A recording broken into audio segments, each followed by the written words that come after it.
أعوذ بالله من الشيطان الرجيم بسم الله الرحمن الرحيم الحمد لله رب العالمين الصلاة والسلام على أشرف الأنبياء والمرسلين سيدنا ونبينا وطبيب قلوبنا وشفيع ذنوبنا أبي القاسم محمد صلوات ثم الصلاة والسلام على دعوة النبوية والسولة الحيدرية والإسمة الفاطمية والهلم الحسنية والشجاعة الحسينية والعبادة السجادية والماسر البقرية والعسل الجعفرية والعلوم الكاظمية والحجج الرزوية والجود التقوية والنعاوة النقوية والهيبة العسكرية والغيبة الإلهية القائم بأمر الله صلوات. دعائے سلام کی امام زمان. بسم اللہ الرحمن الرحیم. اللہم کل ولیک الحجت ابن الحسن صلواتک علیہ وعلی آبائہ فی هذه الساعة وفي كل ساعة وليا وحافظا وقائدا وناصرا ودليلا وعينا حتى تسكنه أرزك طوعا وتمتعه فيها طويلا برحمتك يا أرحم الراحمين. صلوات. اللهم صل على محمد وعلى محمد. بسم اللہ الرحمن الرحیم. تمام تعریفیں، تمام حمد و ثنا خدائے بزرگ و برتر کے لیے جو علی کل شیء قدیر ہے، وہ پروردگار عالم کہ جس نے شکم مادر سے لے کر انسان کو اس کے آخری سانس تک رزق دینے کا وعدہ کیا. ایسا رزاق اکبر، وہ پروردگار جو کہ ایسا سریع الرضا ہے کہ ہماری آوازوں کا سننے والا، جو ایسا تواب الرحیم ہے جو کہہ رہا ہے کہ میری بارگاہ میں اپنے گناہوں کی معافی مانگ کے تو دیکھو، میں تمہارے تمام گناہوں کو بخش دوں. وہ پروردگار جو کہ ایسا ستار العیوب ہے جو ہمارے عیبوں کی پردہ پوشی کرے، ہمارے گناہوں کو چھپا لیا کرتا ہے، لوگوں پر آشکار نہیں ہونے دیتا. تو یقیناً ہم اس پروردگار کی تعریف بیان کر ہی نہیں سکتے جو 70 ماؤں سے زیادہ چاہنے والا ہے، اپنے بندوں سے 70 ماؤں سے زیادہ محبت کرنے والا ہے. تو بعد حمد و ثنا پروردگار عالم ہم سب کا ہزارہ درود و سلام و محمد و آل محمد پر. اللہم صلی علی محمد و آل محمد وعجل فرجہم. وہ ہستیاں جو وجہ تخلیق کائنات ہیں، وہ ہستیاں جو مظہر کبریاء ہیں، وہ ہستیاں جو اس کائنات میں شمع ہدایت بن کر آئی ہیں، کہ جنہوں نے زندگی کو گزارنے کا طریقہ اور سلیقہ سکھا دیا. وہ پروردگار اپنے بہترین کلام معجز تم ہمیں ارشاد فرما رہا ہے سورہ بقرہ آیت نمبر 45. روزانہ جس آیت کی میں تلاوت کر رہی ہوں، وَاسْتَعِینُوا بِالصَّبْرِ وَالصَّلَاةِ، پروردگار عالم اپنے بندوں سے کہہ رہا ہے مدد مانگو. وَاسْتَعِینُوا، مدد مانگو صبر اور صلاۃ. یعنی کہ صبر کے معنی ائمہ معصومین کہتے ہیں اس آیت میں روزے کے ہیں اور صلاۃ نماز کے ہیں. روزے اور نماز کے ذریعے سے خدا سے مدد طلب، خدا سے مدد مانگو. ویسے تو دیکھیے وہ پروردگار ہماری شہرت سے بھی زیادہ قریب ہے، وہ پروردگار جو ہمارے اتنا قریب ہے، جو کہ کن فیکون کا مالک ہے. یقیناً جب ہم اسے پکارتے ہیں ہماری پکار کا سننے والا ہے. تو خدا سے محبت کرتے ہیں. اور خدا کو کس نے پہچانوایا؟ اہل بیت اطہار نے. یہ احسان ہے اس پروردگار عالم کا. ہر مجلس میں کہتی ہوں احسان ہے اس کا کہ اس نے ہمیں در اہل بیت کا چاہنے والا بنایا اور آل محمد کے دامن سے وابستہ کیا. تو جتنا بھی شکر ادا کریں کم ہے. تو صادق آل محمد میرے چھٹے امام امام جعفر صادق علیہ السلام ارشاد فرماتے ہیں کہ اگر کوئی شخص آتش جہنم سے نجات چاہتا ہے، میں کہتی ہوں کون شخص ایسا ہے جو جہنم کی آگ سے نجات نہیں چاہتا؟ کون شخص ایسا ہے؟ ہم گناہگار بہت ہیں، ہم خطاکار بہت ہیں، لیکن کچھ گناہ ایسے ہیں جو دانستہ طور پر ہوتے ہیں، کچھ گناہ ایسے ہیں جو نادانستگی میں ہم سے سرزرد ہو جاتے ہیں، لیکن پھر بھی ہم چاہتے ہیں پروردگار تو غفور الرحیم ہے، تو تواب الرحیم ہے، ہمارے گناہوں کو بخش دے، ہمارے گناہوں کو بخش دے، ہمارے عیبوں کی پردہ پوشی کر. تو اسی لیے امام صادق کہتے ہیں کہ جو شخص جہنم سے بخشش چاہتا ہے، جہنم سے دوری چاہتا ہے، تو اسے چاہیے، امام صادق کہتے ہیں ویسے تو خدا کے حضور اپنے گناہوں کی معافی مانگے، استغفار طلب کرے، لیکن 2 رکعت نماز اس طرح سے ادا کرے. دیکھیے مولا کائنات کا نہج البلاغہ کا جملہ ہے، کلام نہج البلاغہ ہے، ہر نفس اپنا بہترین محاسبہ کرنے والا ہے. میں جانتی ہوں میرے اندر کون سی برائیاں موجود ہیں، مجھ سے کون سے گناہ سرزرد ہو چکے ہیں یا ہو جاتے ہیں، میں جانتی ہوں.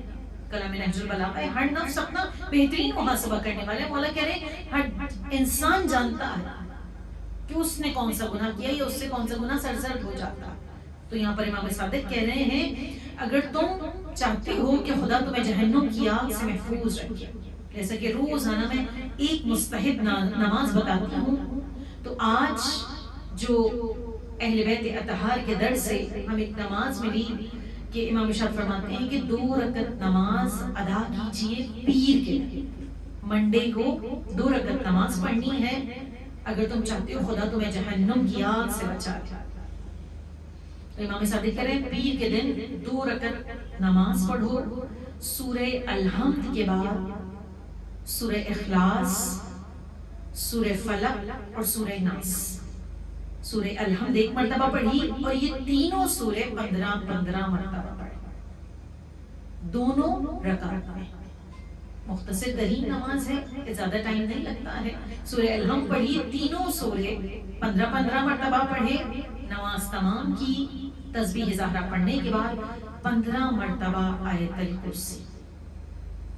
کہا جو شخص یہ نماز پڑھتا ہے خدا اس کو جہنم کی آگ سے بچا لیتا ہے.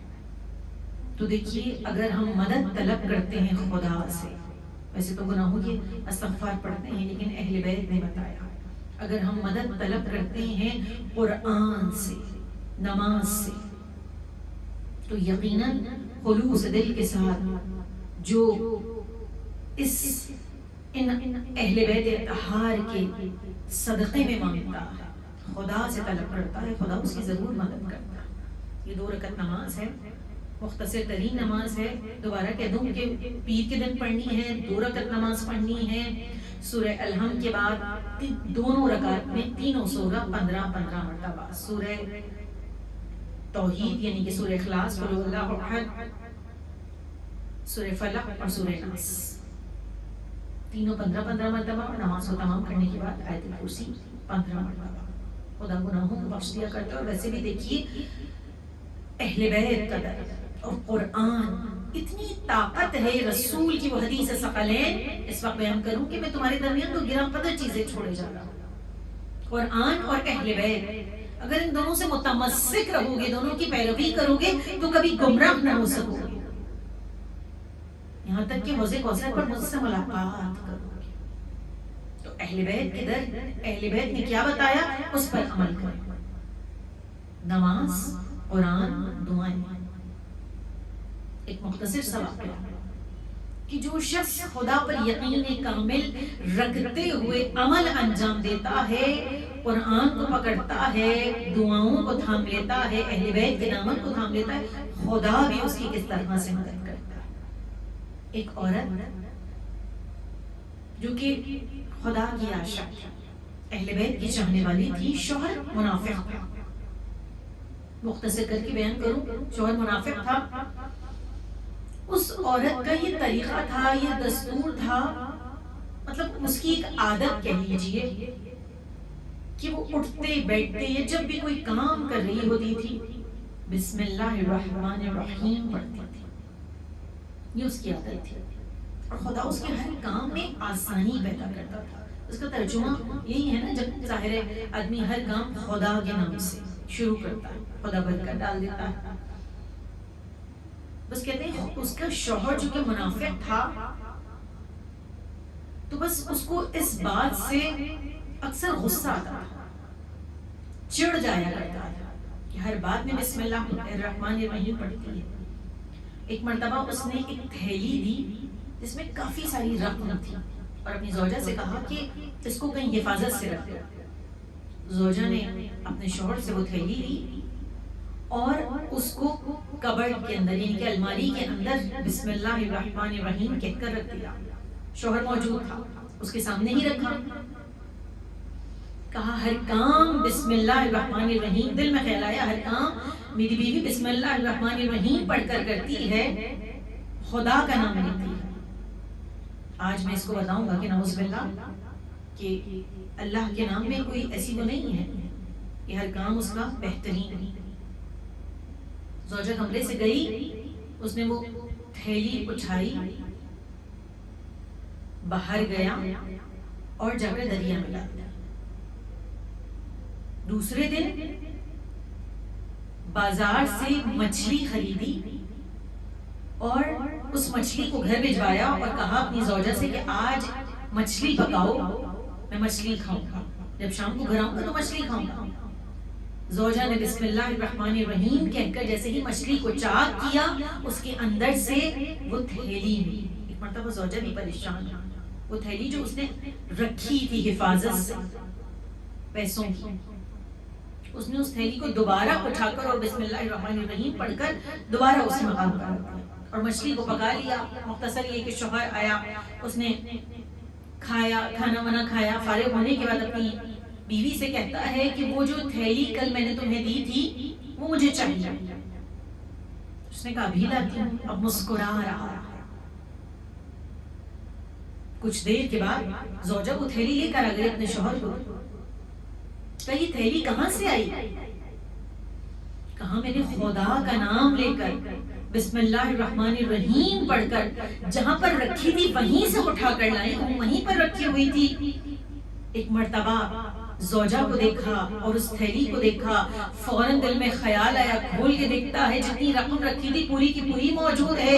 ایک مرتبہ حیران اور پریشان ہوتا ہے کہ میں تو اس کو دریا میں پھینک کر آیا تھا اس تھیلی کو، لیکن پیشانی کو سجدہ معبود میں جھکا دیا کہ بے شک پروردگار تو ہی رحمان و رحیم ہے، تیرے نام میں برکت ہے، تیرے نام میں تاثیر ہے، اور جو تجھ پر یقین کامل رکھتا ہے تو اس کے ہر کام کو سہل اور آسان کر دیا کرتا ہے. درود پڑھ لیجیے محمد محمد پر. تو یقیناً وہ پروردگار کہ جس کے نام میں برکت ہے، قرآن میں برکت ہے، کلام الہی میں برکت ہے. ائمہ معصومین علیہ السلام کی ہستیاں وہ ہستیاں ہیں کہ اگر ان کے صدقے سے خدا سے طلب کیا جائے تو خدا بھی ان کے صدقے میں ہماری دعاؤں کو مستجاب کرتا ہے، ہمارے گناہوں کو بخش دیا کرتا ہے.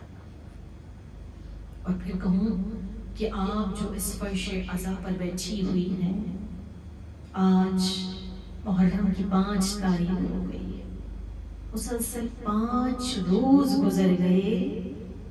ایک اجڑی ہوئی ماں فاطمہ زہرا کو آپ نے مہمان کیا، بی بی عزا خانوں کی زینت بنی ہوئی ہے. آج 5 محرم ہے نا، آج ہر عزا خانے میں عموماً ہر فرش عزا پر ایک کڑیل جوان کا پرسہ دیا جاتا ہے. اولاد والی مائیں بیٹھی ہیں، خدا سب کے جوانوں کو سلامت رکھے. ہر ماں کے لیے اس کا بیٹا کیا ہوتا ہے یہ کوئی ماں کے دل سے پوچھے. بس آج اس شہزادے کا پرسہ لینے لیلا آئی ہوئی ہیں، آج علی اکبر کا پرسہ لینے اس فرش عزا پر زینب کبریٰ آئی ہوئی ہیں۔ 18 برس پالا ہے زینب نے علی اکبر۔ میں نے پچھلے سال اس شہزادے کی فضائل بھی بیان کی۔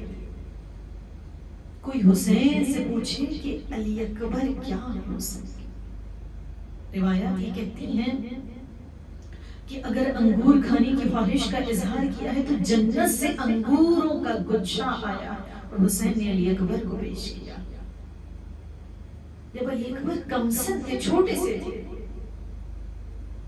ماں نے جھولے میں لٹایا سلانے کے بعد، ام لیلا نے نصف شب کو علی اکبر کے جھولے کے قریب ایک سایہ نظر آیا۔ لیلا پہچان نہیں سکی، اندھیرے میں کہا کون ہے؟ میرا اکبر ابھی ابھی سویا ہے۔ آواز آئی، لیلا میں حسین ہے۔ ایک مرتبہ تڑپ گئی لیلا، آقا آپ؟ کہا کیا کروں، اس شہزادے کی محبت مجھے سونے نہیں دیتی، یہ میرے نانا کی شبیہ ہے، دل چاہتا ہے ایک بار اس کے چہرے کی زیارت کر لوں۔ تو کوئی حسین سے پوچھے، کوئی لیلا سے پوچھے، کوئی زینب سے پوچھے کہ علی اکبر کیا تھے؟ تو بیبیوں آج علی اکبر کا پرسہ لینے عجب نہیں کہ میرے مولا حسین خود آئے ہو۔ آج علی اکبر کا پرسہ لینے علی اکبر کی بہنیں بھی آئی ہوئی ہوں، اس شہزادے کا پرسہ لینے سید سجاد بھی آئے ہوئے ہوں، علی اکبر کے بھائی بھی آئے ہوئے ہوں۔ اور عموماً جہاں پر بھی میں اس شہزادی کی مجلس پڑھتی ہوں تو یہ جملے ضرور پڑھتی ہوں، جس بی بی کی، میری شہزادی زینب کہتی ہے، جس بی میرا اپنا آزمایا ہو، جس بی بی کی کوئی حاجت پوری نہ ہو رہی ہو، تو جس فرش عزا پر میرے بھائی کے کڑیل جوان کا تذکرہ ہو، اس فرش عزا پر بآواز بلند گریہ کرتے ہوئے میرے بھائی کو 18 برس کے کڑیل جوان کا واسطہ دے دینا، اس فرش عزا سے نامراد نہیں لوٹائے جاؤ گے۔ یا اگر بی بی کہتی ہیں اگر کوئی حاجت پوری نہ ہو رہی ہو تو منت مانی آپ اس فرش عزا پر بیٹھ کر کہ اگر میری یہ حاجت پوری ہوگی میں اپنے گھر میں اس شہزادے کا نام کا فرش بچھاؤں، خدا آپ کی حاجتوں کو پورا کرے اور سب کے کڑیل جوانوں کو سلامت رکھے۔ علی اکبر ہم شبیہ رسول۔ ایک مرتبہ عباس اور علی اکبر ایک ساتھ نکلے تھے نا، چچا اور بھتیجے ایک ساتھ، عباس عمر بنی ہاشم اور علی اکبر وہ ہیں کہ دشمنوں کو بھی کہنا پڑا کہ لگتا ہے چاند زمین پر آ گیا ہے۔ میں کہتی ہوں جو دشمنوں کے لیے چاند تھا وہ ماں کے لیے کیا ہوگا۔ تو جب علی اکبر عباس ایک ساتھ نکلے ہیں، حاطف غیبی سے ندا آئی تھی، اے مدینے والوں، اے چرند و پرند دیکھو آج علی کے گھر سے 2 چاند ایک ساتھ نکلے ہیں۔ میں نہیں جانتی کہ لیلا کا چاند زیادہ حسین تھا یا ام البنین کا چاند زیادہ حسین تھا، لیکن ہمارا سلام ہو ان ماؤں پر جنہوں نے اپنے چاند فاطمہ کے چاند پر قربان کر دیے۔ بیبیوں روایات یہ کہتی ہیں روز عاشورہ کو قیامت کا دن نمودار ہوا، علی اکبر کی آذان سے شروع ہوا اور حسین کے سجدے پر ختم ہو گیا۔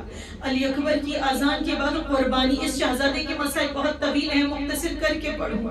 خدا آپ کی حاجتوں کو پورا کرے، روتے جائیے اور اس فرش عزا پر یقیناً میرے مولا حسین آئے ہوئے ہیں، پرسہ لینے کے لیے اپنی دعائیں مانگتی چلی جائیے۔ بس بیبیوں روایات یہ کہتی ہے اذان علی اکبر کے بعد قربانیوں کا آغاز ہوا اور بیبیوں وہ وقت بھی آیا کہ حسین کے سامنے کڑیل جوان لالا کر کھڑا ہو گیا۔ میں نہیں جانتی کہ ماں اور پھوپھی سے علی اکبر کیسے رخصت ہوئی، میں نہیں جانتی علی اکبر کو کیسے اجازت ملی، بس میں اتنا جانتی ہوں کہ یقیناً ماں پھوپھی بہنوں نے دولہا سا بنایا ہوگا۔ حسین ابن علی علی اکبر کے سر پر امامہ باندھتے جاتے تھے اور کہتے جاتے تھے انا للہ و انا الیہ راجعون، انا للہ و انا الیہ راجعون۔ اور روتے جاتے تھے. علی اکبر رخصت ہوئے ہیں. روایات کہتی ہیں 70 مرتبہ خیمے کا پردہ اٹھا اور 70 مرتبہ گر گیا. کبھی کوئی بی بی دامن پکڑ لیتی تھی, کبھی کوئی بی بی شانہ تھام لیتی تھی. علی اکبر ہماری غربت پر رحم کرو. بس بیویوں, میرے مولا نے کڑیا جوان بیٹے کو گھوڑے پہ سوار کرایا. سر سے پاؤں تک علی اکبر کو دیکھا. میرے لال, جب تک ممکن ہو باپ کو پلٹ پلٹ کر دیکھتے رہنا. جب تک ممکن ہو بابا کو پلٹ پلٹ کر دیکھتے رہنا. علی اکبر چلے ہیں. علی اکبر کو محسوس ہوا سرزمین کربلا پہ کچھ گرا. اب جو پلٹ کر دیکھا 57 برس کا بوڑھا باپ. ارے علی اکبر کہتے ہیں بابا بابا میرے پیچھے کیوں آ رہے ہیں؟ حسین نے کہا علی اکبر میں نہیں آ رہا, میرے لال میرا کلیجہ کھچا چلا رہا ہے. بس بیویوں, لیلا کا لال چلا. میری شہزادی زینب تڑپ رہی ہے, مصلی پر بیٹھی ہوئی ہے. اماں فضہ علی اکبر کی جنگ مجھے بتاتی رہنا. ایک مرتبہ دیکھا فضہ کے چہرے کا رنگ تبدیل ہوا. شہزادی زینب نے کہا اماں فضہ میرا اکبر تو خیریت سے ہے. ہاں بی بی اکبر تو خیریت سے ہے, لیکن حسین فاطمہ زہرا کا لال سرزمین کرب و بلا پر تڑپ رہا ہے. حسین کبھی دائیں جاتے ہیں کبھی بائیں جاتے ہیں اور ہاتھوں کو بلند کر کے دعا کر رہے ہیں, اے یعقوب سے یوسف کو ملانے والے ایک مرتبہ میرے اکبر کو مجھ سے ملا دے. بس اسے جملے کو سنا زینب بھائی سے زیادہ تڑپ گئی. خدا نے دعا کو مستجاب کیا. علی اکبر میدان سے پلٹ کر آئے. بابا اگر 2 بوند پانی مل جائے تو جنگ کا نقشہ بدل دو. حسین نے کہا علی اکبر اپنی زبان کو میرے منہ میں دے دو. علی اکبر نے بابا کے منہ میں زبان دی. ارے فوراً نکالی. کہا بابا آپ کی زبان تو مجھ سے زیادہ خشک ہے, میرے لال پریشان نہ ہو, اب تمہیں حوض کوثر کو تمہارے دادا علی سیراب کریں گے. اب بس بیبیوں وہ وقت بھی آیا. حسین کا لیلا کا کڑیا جوان چلا اور وہ وقت بھی آیا. چاروں جانب سے تیر تلوار نیزوں کی تبر کی بارش شروع ہوئی. کتنا لوہا تھا جو آسمان پر سفر کر رہا تھا. ارے حسین اتنے نمیر ملعون نے طویل ترین نیزہ لیلا کے چاند کے سینے میں اتارا. اب جو لیلا کی کڑیا جوان کے سینے پہ نیزہ مارا ہے, فقط مارا نہیں ہے بلکہ وہ نیزہ سینے کے آر پار ہوا. اس ملعون نے نیزے کو دوبارہ جو کھینچا ہے, نیزہ تو باہر آ گیا لیکن اسے نیزے کی انی ٹوٹ کر علی اکبر کے سینے میں رہ گئی. آواز دی بابا سلام آخر قبول کیجئے. اے بابا میدان میں نہ آنا, میرا باپ بوڑھا ہے, کڑیا جوان بیٹے کا لاشا اٹھایا نہ جائے گا. پروردگار ہم سب کو کربلا معلیٰ کی زیارت نصیب کرے. جو لوگ کربلا زیارت کے لیے جا چکے ہیں وہ جانتے ہیں کہاں خیام حسینی, کہاں مقام علی اکبر. حسین گرتے تھے پھر اٹھتے تھے. اے دشت کربلا میرا اکبر کدھر گیا, اے دشت کربلا میرا اکبر کدھر گیا. بس بیبیوں آخری جملے بیان کر رہی ہوں. علی اکبر کے پاس پہنچے, سینے پہ ہاتھ رکھا ہوا ہے کڑیا جوان نے. بیٹا کوئی خواہش ہے؟ کہا بابا ماں بہت یاد آ رہی ہے. یہ ماں بتا سکتی ہے کہ کڑیا جوان بیٹے کو اور ماں کا رشتہ کیسا ہوتا ہے. بابا ایک مرتبہ اگر ماں سے ملاقات ہو جائے. اکبر میرے لال, بابا تیرا باپ بوڑھا تو بہت ہو گیا لیکن کوشش کرے گا تجھے تیری ماں سے ملا دے. اپنے دونوں ہاتھوں کو میری گردن میں ڈال دو. علی اکبر نے ایک ہاتھ حسین کی گردن میں ڈالا, دوسرا ہاتھ سینے پہ رکھا ہوا. بیٹا سینے سے ہاتھ ہٹاؤ. نہیں بابا دیکھا نہیں جائے گا. امام زمانت امام وقت میں حکم دے رہا ہے علی اکبر سینے سے ہاتھ کو ہٹائے. اے اولاد والی ماں, بس آخری جملے خدا آپ کی حاجتوں کو پورا کرے. علی اکبر نے سینے سے ہاتھ ہٹایا. حسین کی نگاہ سینہ علی اکبر پر پڑی. ارے حسین حسین نہ رہے, نجف کی جانب رخ کیا. یا علی مشکل کشا, بوڑھے باپ کی مدد کے لیے آ جائیے. عرش پر ملائکہ نے دیکھنے سے انکار کیا. ارے ماں نے بقیہ چھوڑا, علی نے نجف چھوڑا, رسول نے مدینہ چھوڑا. پنجتن جمع ہو گئے. 57 برس کے بوڑھے باپ نے یا علی مشکل کشا کہہ کر ارے کڑیا جوان کے سینے سے جو برچھی نکالی, علی اکبر کا کلیجہ باہر آ گیا.